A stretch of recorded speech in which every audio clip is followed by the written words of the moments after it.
guys, welcome back to Critical Flick. Today we're going to be reviewing Spider-Man Far From Home.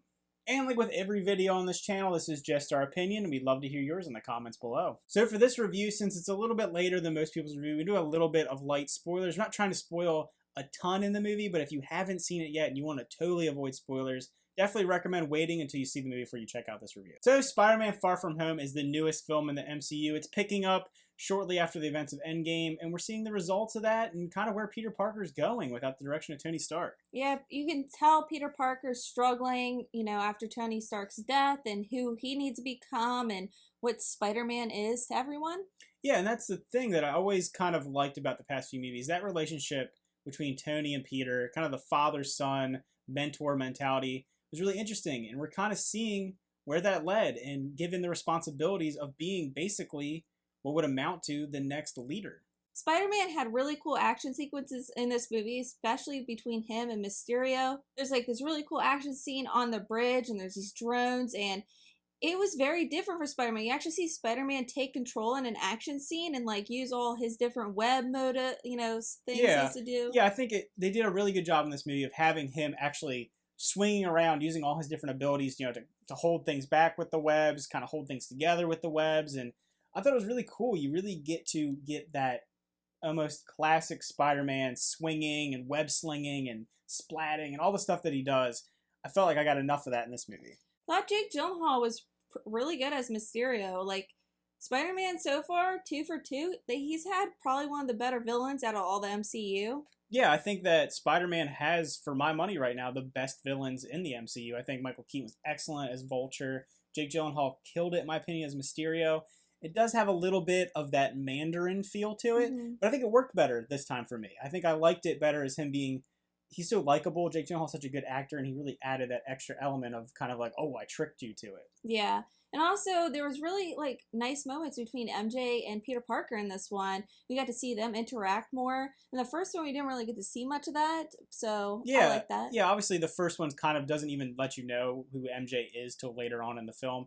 And I really thought Zendaya did a good job. The chemistry between the two is awkward, but still good. Yeah. I love the two characters are so kind of socially awkward. So when they're together, it's really cute, and I like that.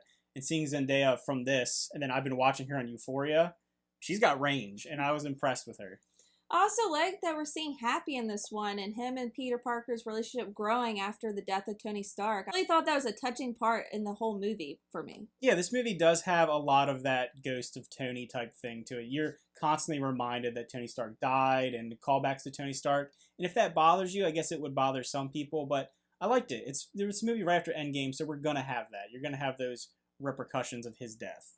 And they also explain a lot of what happened after Endgame. I mean, there was a lot of destruction. There's people that disappeared called the Blip, and they kind of go into that. So they kind of fill in some little pieces that was missing in Endgame. Yeah, they go over it very quickly, and another character says to another character, you need to just get over it. So it's kind of like telling the audience, yeah, it's kind of weird that we're doing this, but you need to just accept the fact that that happened and move forward with it. So I really actually enjoyed the visuals in this movie. There is an absolute ton of CG. It's one of those movies, it's a superhero movie, so the third act is very CG heavy, but I actually really liked it. I thought there are some scenes where Spider-Man, like Noelle said on the bridge, is really taking control. Some scenes where Mysterio is using his illusions, and it just looked so cool seeing Spider-Man in this alternative reality where he's being crafted to see all these crazy things.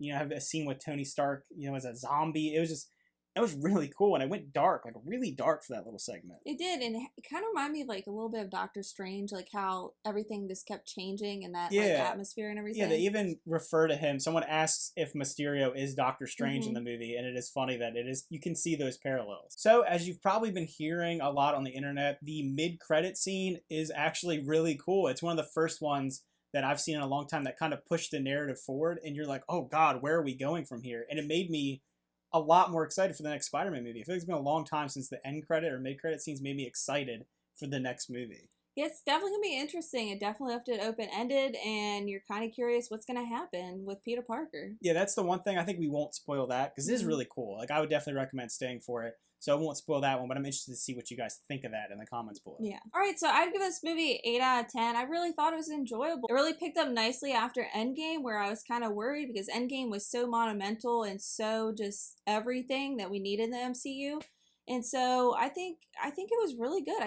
Definitely Spider-Man's in my top right now for Yeah, one of my I think faves. he's really good. So if I were to rate this movie, I would also give it an 8 out of 10. It surprised me. I thought after Endgame, I'm like, do I really care about what's happening next? It's such a build-up. Endgame was so emotional and powerful that I'm like, can I watch another Marvel movie just a couple months later? But I thought it was crafted well. I thought the villain was great. I think Tom Holland is really growing on me as Spider-Man. And seeing his development as a character has been really interesting. Yeah, I liked a lot about it. There wasn't a lot I didn't like about it. So that sums up our review of Spider-Man Far From Home. Let us know in the comments down below what you thought. How did you rank it amongst the other ones? Yeah, how do you feel compared to the first one, or even the whole MCU as a whole? I feel like it's in the upper half for me and her, I think. Yeah, definitely. I definitely agree. Remember to like and subscribe. We always appreciate your support, and thanks for watching. See ya. Bye.